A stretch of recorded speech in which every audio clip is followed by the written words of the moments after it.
Bonjour, c'est Il Pastore. Je vous propose une petite étude biblique, un petit commentaire, sur le livre des Actes des Apôtres, au chapitre 9, versets 26 à 31. D'abord, nous écoutons le texte. Je prends la traduction dite de la Colombe, mais bien sûr, chez vous, vous pouvez regarder n'importe quelle traduction. Elle aura son point de vue, elle aura sa pertinence. La seule à éviter, c'est celle qui s'intitule « Traduction du monde nouveau », c'est celle des témoins de Jéhovah. Arrivé à Jérusalem, Saul tâcha de se joindre aux disciples. Mais tous le craignaient, ne croyant pas qu'il fût un disciple. Alors Barnabas le prit avec lui, le conduisit vers les apôtres et leur raconta comment, sur le chemin, Saul avait vu le Seigneur qui lui avait parlé, et comment, à Damas, il s'était exprimé ouvertement au nom de Jésus.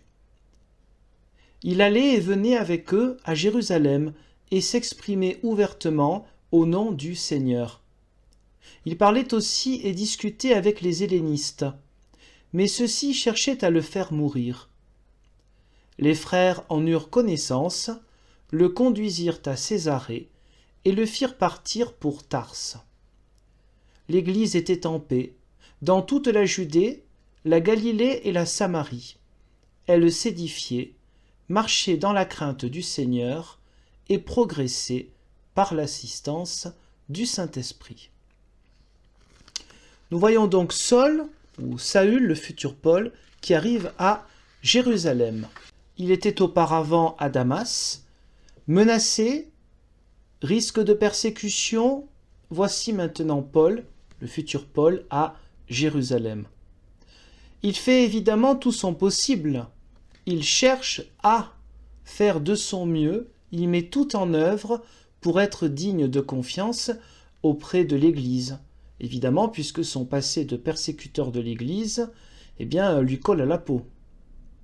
Luc, qui est l'auteur du livre des Actes des Apôtres, c'est un peu le tome 2, après l'Évangile de Luc, les Actes des Apôtres, Luc n'est pas au fait des raisons précises que Paul donnera lui-même dans sa lettre aux Galates, des raisons précises de sa venue à Jérusalem.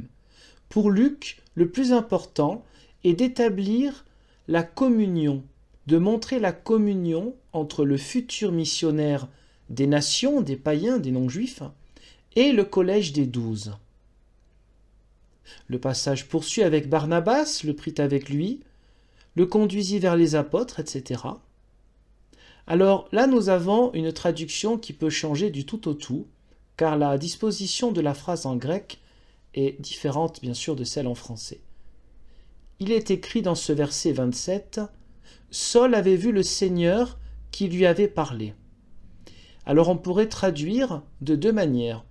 Soit Saul a vu le Seigneur qui lui a parlé, c'est-à-dire que le Seigneur a parlé à Saul, soit Saul a vu le Seigneur et c'est lui, Saul, qui a parlé au Seigneur. En fait, vu la disposition grammaticale de la phrase en grec, on ne peut pas trancher avec une assurance totale sur le fait que ce soit Paul, le futur Paul, qui parle au Seigneur, ou que ce soit le Seigneur qui lui ait parlé. En tout cas, dans cette phrase. Le verset 29 nous indique que Saul parlait aussi et discutait avec les hellénistes, c'est-à-dire ceux parmi les Juifs qui étaient à Jérusalem et qui parlaient la langue grecque. La langue grecque était un peu la langue universelle comme l'anglais d'aujourd'hui, notamment pour le commerce. Mais ceux-ci cherchaient à le faire mourir. Donc de nouveau, risque de persécution, risque de martyr. Et nous voyons ainsi ce Saul, futur Paul, qui est sur les traces d'Étienne. Luc montre de manière donc à sa manière narrative que Paul, à la suite d'Étienne, subit des menaces et des persécutions. Il est un peu comme le digne successeur maintenant d'Étienne, l'ancien persécuteur de l'Église, qui prenait plaisir et qui a pris plaisir à voir le martyre d'Étienne.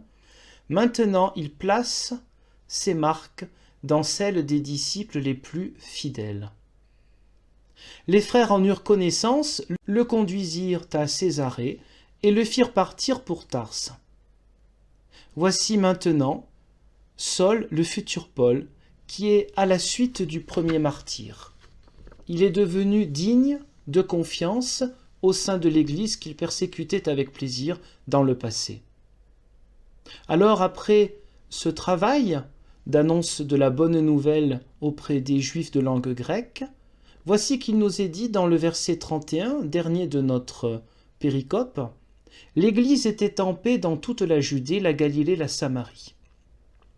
Elle s'édifiait et marchait dans la crainte du Seigneur, progressait par l'assistance du Saint-Esprit. » Alors voici que le personnage de Paul disparaît. Il ne réapparaîtra qu'au chapitre 11. Mais le lecteur est au clair désormais sur l'engagement militant et irréversible de Saul, le futur Paul, pour Jésus le Christ. L'Église dans la paix, c'est une manière de dire que l'ensemble des paroisses, des églises locales, quelle que soit la région, se retrouve dans la paix du Seigneur. Cette Église n'est donc pas encore dans un temps de persécution, et elle est édifiée, c'est-à-dire que le vocabulaire qui est utilisé rappelle le temple, un peu le temple de Jérusalem, le lieu de la présence de Dieu. Cette fois-ci, c'est la communauté, à travers sa fragilité et à travers la force de son engagement, au nom du Christ pour la bonne nouvelle, voici qu'elle est édifiée tel un temple, tel un lieu de présence de Dieu pour le monde.